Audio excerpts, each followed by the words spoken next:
Big boss Malayalam season 7 live അപ്ഡേറ്റിലേക്ക് പോവാം. നമ്മുടെ ശാരിക എല്ലാവർക്കും അറിയാലോ, ആങ്കർ ആയിട്ടുള്ള ശാരിക ഒരു കാര്യം ഇന്ന് വെളിപ്പെടുത്തിയിരിക്കുകയാണ് ലൈവില് ബിഗ് ബോസിലൂടെ. നമുക്കിത് നേരത്തെ അറിയാമായിരുന്നു, അറിയാത്ത പ്രേക്ഷകർക്ക് ഗുണം ചെയ്യും. ശാരിക പറയുന്നുണ്ട് അത് അനീഷുമായിട്ട് ബന്ധപ്പെട്ടാണ്. അനീഷ് ശാരികയെ ഒന്ന് ചൊറിയാൻ നോക്കിയിട്ടുണ്ട്. ഞാൻ നിങ്ങളെയൊന്നും എനിക്കറിയില്ല, നിങ്ങളുടെ പ്രോഗ്രാം ഒന്നും കണ്ടിട്ടില്ല എന്ന് ആദ്യം ശാരികയുടെ അടുത്ത് പറയുന്നുണ്ട്.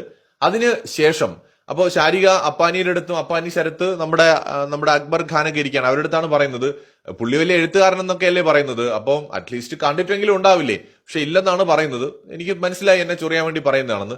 പിന്നീട് എന്റെ പ്രോഗ്രാമിനെ കുറിച്ച് സംസാരിച്ചിട്ട് പുള്ളി പറഞ്ഞു, അതായത് നമ്മൾ ആൾക്കാരെ പറ്റിക്കുന്നതാണ് പ്രോഗ്രാം എന്ന് പറയുന്നത്, ആൾക്കാരെ പറ്റിക്കുന്നതല്ലേ എന്ന് ചോദിക്കുന്നുണ്ട്. അപ്പൊ ഞാൻ പറഞ്ഞു എന്റെ കഴിവാണത്. അതായത് ശാരിക പറയാണ് അങ്ങനെ ആൾക്കാർ പറ്റിക്കപ്പെടുന്നുണ്ടെങ്കിൽ അതെന്റെ കഴിവാണ്. ഞാൻ വരുന്ന ഗസ്റ്റിനോട് നേരത്തെ അനുവാദം ചോദിച്ചിട്ടാണ് ആ സംഭവങ്ങളൊക്കെ അവിടെ ചെയ്യുന്നത്. അതായത് എന്റെ ഷോ അത് ഡിമാൻഡ് ചെയ്യുന്നുണ്ട് എന്ന് വെച്ചാൽ ഇവര് അവിടെ അങ്ങോട്ടും ഇങ്ങോട്ടും ഉണ്ടാക്കുന്ന അടിയൊക്കെ ഉണ്ടല്ലോ, മറ്റേ പലരിടത്തും വിളിച്ചിരുത്തിയിട്ട് വലിയ ഡയലോഗ് അടിയും വഴക്കും ഒക്കെ ഉണ്ടാക്കുന്നില്ലേ, അതെല്ലാം ഷോയ്ക്ക് വേണ്ടിയിട്ട് സ്ക്രിപ്റ്റഡ് ആണെന്ന് ശാരിക തന്നെ തുറന്ന് സമ്മതിക്കുകയാണ് ഇന്ന് ബിഗ് ബോസ് ലൈവിനകത്ത്. ഈ കാര്യങ്ങൾ പറയുന്നത് നമ്മുടെ അപ്പാനിയുടെ അടുത്തൊക്കെ പോയിരുന്ന് ശാരിക തന്നെ പറയുന്നതാണ്.